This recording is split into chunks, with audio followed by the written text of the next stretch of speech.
No, this video is not clickbait. Yo, how's it going, guys? Dynamics here.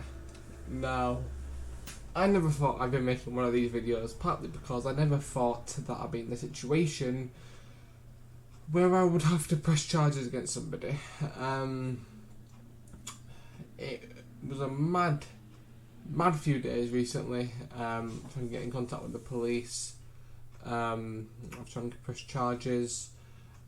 So I'll tell you guys the story, okay? I'll tell you guys the story, because I feel like if I don't, I'm just going to get loads of clickbaiting, angry comments, so I might as well tell you it, alright? I might as well tell you it.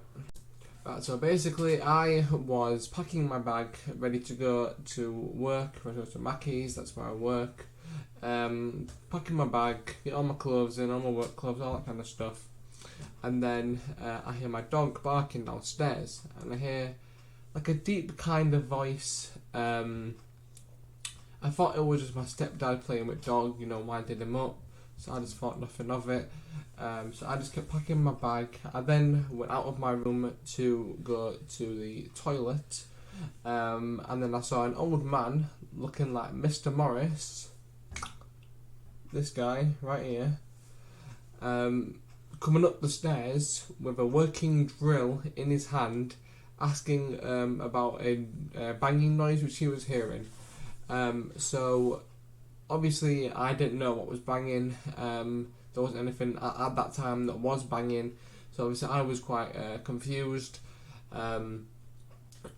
So then he came into my room, acting literally like Mr. Morris. If you haven't seen an episode of Friday Night Dinner where he goes crazy in the house, go watch that and then you'll know how he acted and looked like. But yeah, then he got the drill, he kind of like poked into my chest in like an angry kind of way. I think it was about here-ish, somewhere there.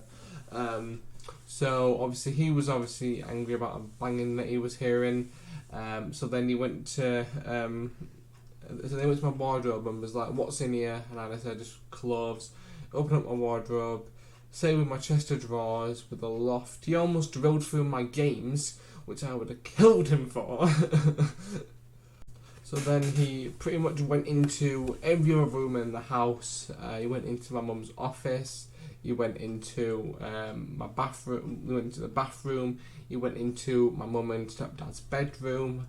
Not entirely sure what he looked through in there. I really don't want to be thinking he did something stupid and gross, but don't think he went into their ensuite. So then he went downstairs, he went into the back room, he was looking around the living room, the utility room, the dining room, the kitchen. Like, I haven't got a lot of rooms in this house, I can't wait to show you it.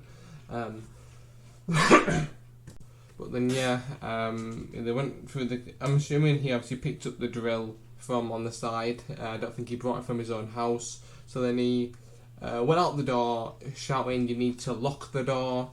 I'm assuming, he lives in an era where if you want to go into someone's house and the door's open, you just go in, which, no idea how old that must be. That must be like 1400s, that. But, yeah, obviously, I didn't know he did anything to chest. I didn't think he did anything. I was just trying to pack my bags, trying to get ready for work. So obviously I had to pretty much run to get the bus, because otherwise I was gonna, I wasn't gonna make it. I was gonna be late to work, which we can't have, can we, guys? We can't have lateness. So then I got on the bus, and then it's only then when I actually lifted up my shirt to see if he'd actually done anything, and he'd done this. Yes, as you can see, I think he broke the skin with a drill. Obviously, legally it's called a wound or a cut. So I called my mum, told her the entire story. Obviously I'm not going to change the story when I tell my mum, because there's no point in doing that, is there really? So obviously told my mum the story. I went to work. I did my full shift at work. I'm not about to be a crybaby and like, a man came up to me and put a drill in my chest. I don't want to go to work today, I'm scared. Please, fam, I'm gonna get my 30 quid, okay? I went to work, and then I got a phone call. I think it was part way through my first half of the shift, and they basically it was the police calling me. They were basically just asking me to tell them the story, what went on. Obviously, it's all the same story because you don't want to mix stuff up, do you? And there's no point. So, yeah, I told them the story, and then my mum said afterwards that they would be coming down to my work, because obviously where I work there's a police station pretty much next door to it. Oh, yeah, whatever. There's pretty much a police station next door to it, so they come down. They came down during my break, but about 15 minutes to me, 15 minutes talking to me, something like that. So then obviously they were just saying to me, "Oh, I understand how the police have dealt with this." At the time, we were not actually going to press charges. It wasn't actually until my mum saw the wound at home when she actually decided that she did want to press charges. As you can see from this picture, it's not the nicest of pictures. Obviously, it's healing up now. It's getting better. I'm seeing my mate today, so obviously that's all good. But yeah, so obviously I finished off my shift. Obviously, the police went out. I came home. My mum, I did call my dad obviously on the bus home because I felt like he needed to know. You know, he lives over in York. He wouldn't have had no idea about the situation. So I told him about it, and yeah, and then went home. Mum saw it. Mum wanted to press charges. I got a nice Chinese for tea, and yeah, then I told my best mate. Shout out Ella. Hey. So yeah, another title might seem a little bit clickbaity, but when you realistically think about it, if he put that drill any further in me, I might not be sat here today. So, apparently there was obviously, because I was drilling in my desk at the time. The drill was last used, so obviously it had like a screwdriver end on it. It didn't have like a proper drill part. So imagine if it did.